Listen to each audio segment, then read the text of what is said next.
Ready. দর্শক বন্ধুরা সবাইকে স্বাগত জানাচ্ছি কাতারের কিউএনসিসি থেকে। আমরা এই মুহূর্তে রয়েছি কিউএনসিসির মূল হলে এবং কাতার এনার্জি স্টলে, যেখানে চলছে এলএনজি কনফারেন্স 2026। 2 ফেব্রুয়ারি থেকে শুরু হয়ে 5 ফেব্রুয়ারি পর্যন্ত চলবে এই কনফারেন্স। এবং এই এক্সিবিশনে যোগ দিয়েছেন সারা পৃথিবীর বিভিন্ন তেল খনিজ সম্পদ যারা কর্মরত রয়েছে এবং বিভিন্ন কোম্পানিগুলো।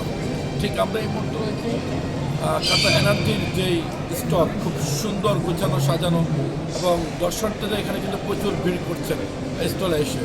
এবং কাতার এনার্জি সবাইকে আপ্যায়নের ব্যবস্থা রেখেছেন, চা কফি থেকে শুরু করে নানানভাবে গিফট দিয়েও কিন্তু এখানকার প্রবাসীদেরকে যারা আসছেন তাদেরকেও মানে মজা আনন্দ দিচ্ছেন।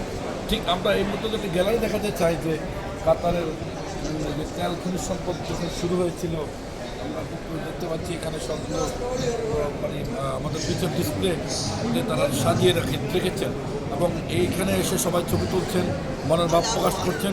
আবার ঠিক এদিকে রয়েছে আবার আরও একটু ভিন্ন, আমাদের এখানে ডিসপ্লে করা হচ্ছে কাতারের ঐতিহ্যগত গ্যাস উত্তোলনের যে প্রথম যে সিনগুলি স্পেশাল, যেগুলো দর্শকদের জন্য উন্মুক্ত করা রাখা হয়েছে, তাই কিন্তু চলছে। এই জায়গাটার মানে আসার পরে মনে হয় যে সবার মাথা করে চক্কর দেবে, কারণ চারদিকে সবগুলো ঘুরছে। ইতিমধ্যে আমরাও আমার একটা ঘূর্ণির মধ্যে আছি। খুব সুন্দর এবং খুব আনন্দদায়ক একটি এক্সিবিশন। আপনারা যারা আসতে চাচ্ছেন কিউএনসিসিতে আগামীকাল চলে আসবেন সকাল 9টা থেকে বিকাল 5টা অবধি। আপনারা এখানে রেজিস্ট্রেশন করতে পারবেন। অনলাইন রেজিস্ট্রেশন করতে এলএনজি কনফারেন্স 2026 লিখে আপনারা চার্জ করে পেয়ে যাবেন। দর্শক সবাইকে শুভেচ্ছা জানিয়ে বিদায় নিচ্ছি। আমি ইয়াম আকাশ, কিউএনসিসি থেকে। থ্যাংক ইউ ইউসুফ পাড়া লিঙ্কু ভাই ভিডিও ধারণ করার জন্য।